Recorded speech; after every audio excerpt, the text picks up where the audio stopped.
வணக்கம். தமிழ் செய்தி அறிக்கையோடு நீதிராஜா வர்ணன். முதலில் தலைப்புச் செய்திகள். விசாரணை நடத்துவது இலங்கையின் கடமை, கண்காணிப்பது எமது பொறுப்பு, ஐநா தெரிவிப்பு. கருவுக்கு கட்சியில் விசேட பொறுப்பு, ரணில் அறிவிப்பு. பெற்ற தாயை அடித்துக் கொன்ற தமிழ் மகன், மட்டக்களப்பில் சம்பவம்.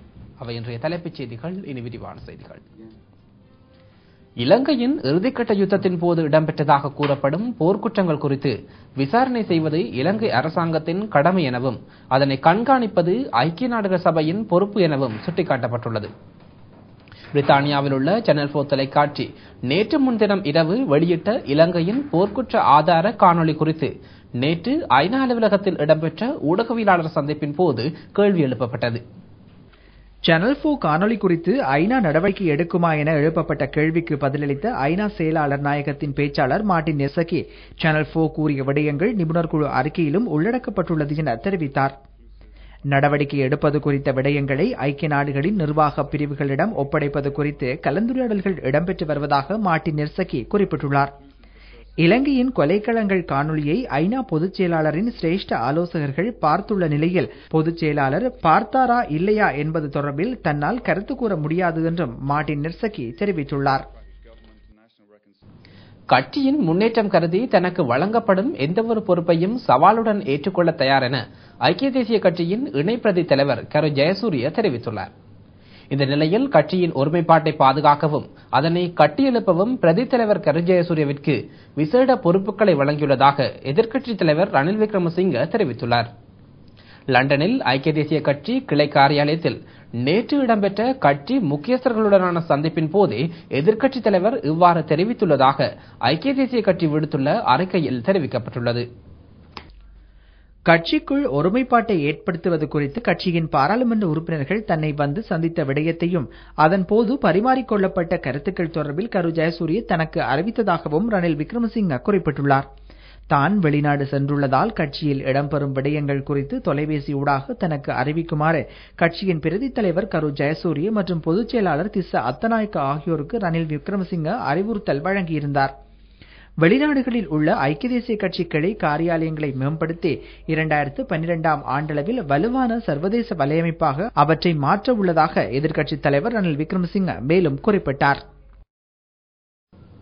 ஐக்கிய தேசிய கட்சிக்குள் பிளவு ஏற்படாது கட்சி முன்னோக்கி செல்ல வேண்டும் என்பதே தமது எதிர்பார்ப்பு என அக்கட்சியின் பாராளுமன்ற உறுப்பினர் ஹரேன் பெர்னாண்டோ தெரிவித்துள்ளார்.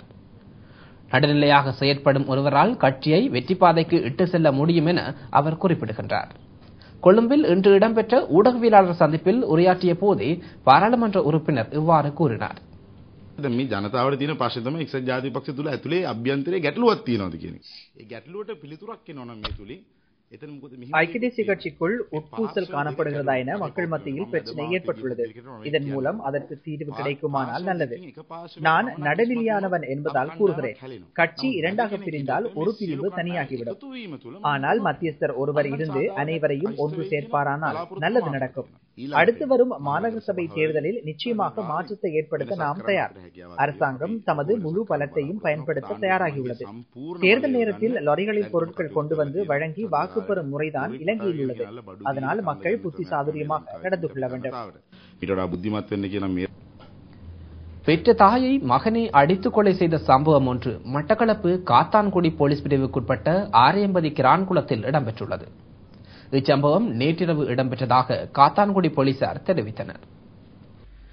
ராணுவ புலனாய்வு பிரிவில் கடமையாற்றும் நபர் ஒருவர் தனது தாயை இவ்வாறு அடித்து கொலை செய்ததாக தெரிவிக்கப்படுகின்றது. சந்தேக நபர் தலைமறைவாகியுள்ள போதிலும் போலீசார் அவரை தேடி வருவதோடு சம்பவம் தொடர்பான மேலதிக விசாரணைகளையும் மேற்கொண்டு வருகின்றனர். உயிரிழந்தவர் 63 வயதுடைய சரஸ்வதி அலோசியஸ் எனவும் சடலம் பிரேத பரிசோதனைக்காக மட்டக்களப்பு போதனா வைத்தியசாலையில் வைக்கப்பட்டுள்ளதாகவும் தெரிவிக்கப்படுகின்றது. இதேவேளை மட்டக்களப்பு மாவட்டத்தின் வாழைச்சேனை போலீஸ் பிரிவுக்குட்பட்ட கும்புருமொழி காட்டு பகுதியில் T-56 துப்பாக்கிகள் 3 சித்தாண்டி 12வது படைப்பிரிவினர் மீட்டுள்ளதாக கிழக்கு மாகாண ராணுவ கட்டளை தளபதி பொனிபஸ் பெரேரா தெரிவித்துள்ளார். ராணுவத்தினருக்கு கிடைத்த ரகசிய தகவலின் மூலம் இவை மீட்கப்பட்டதாகவும் இவை இயக்கக்கூடிய வகையில் காணப்பட்டதாகவும் அவர் மேலும் தெரிவித்தார். இதேவேளை இம்மாதம் 31ஆம் தேதிக்கு முன்பதாக சகல ஆயுதங்களையும் அரச பாதுகாப்பு படையினரிடம் ஒப்படைக்கும்படி ராணுவத்தினர் ஒலிபெருக்கி மூலம் அறிவித்திருந்தமை குறிப்பிடத்தக்கது. மாத்தளை உக்குவலை பகுதியில் உள்ள அல்கடுவ உள்ளிட்ட கிராம மக்கள் தற்போது பாரிய அச்சத்துடனும் சந்தேகத்துடனும் வாழ்ந்து வருகின்றனர். இரவு நேர பொழுதுகளில் குறித்த கிராம பகுதிகளில் அடையாளம் தெரியாத நபர் ஒருவர் மர்மமான முறையில் நடமாடி அக்கிரமங்களை செய்து வருவதே இதற்கு காரணமாகும். தம்மை பயமுறுத்தி வரும் குறித்த நபரை கைது செய்யுமாறு போலீசாரை வலியுறுத்தி பொதுமக்கள் ஆர்ப்பாட்டம் ஒன்றை நடத்தினர்.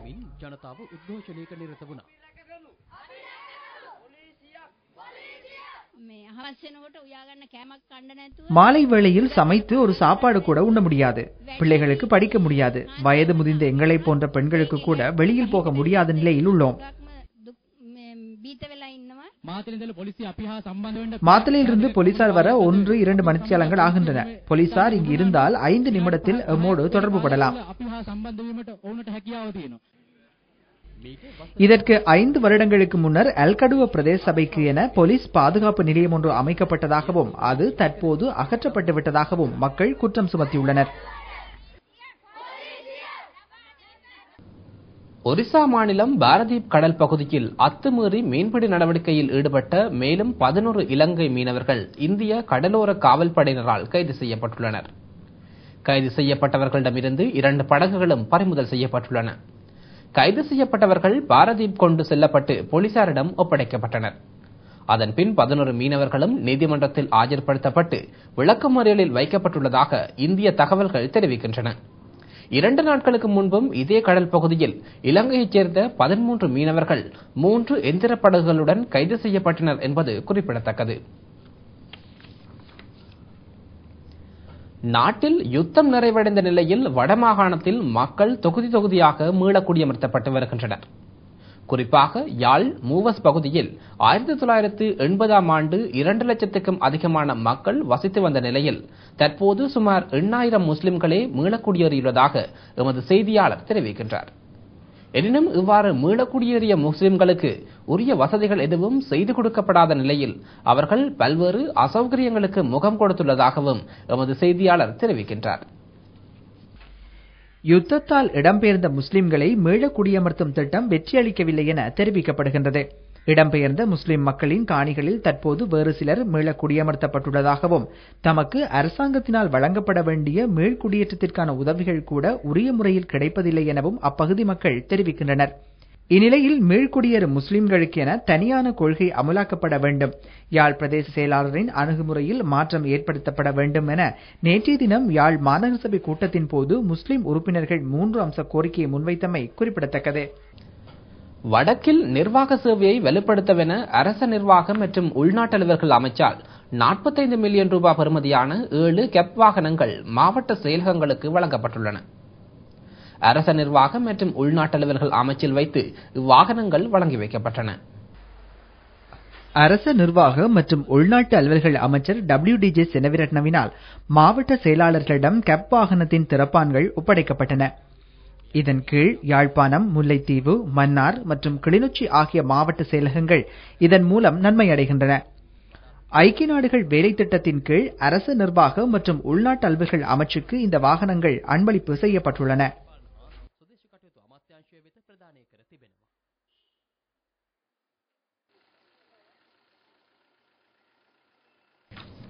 அந்த செய்தியுடன் நிறைவு பெற்றது இன்றைய தமிழ் செய்தி அறிக்கை. வணக்கம்.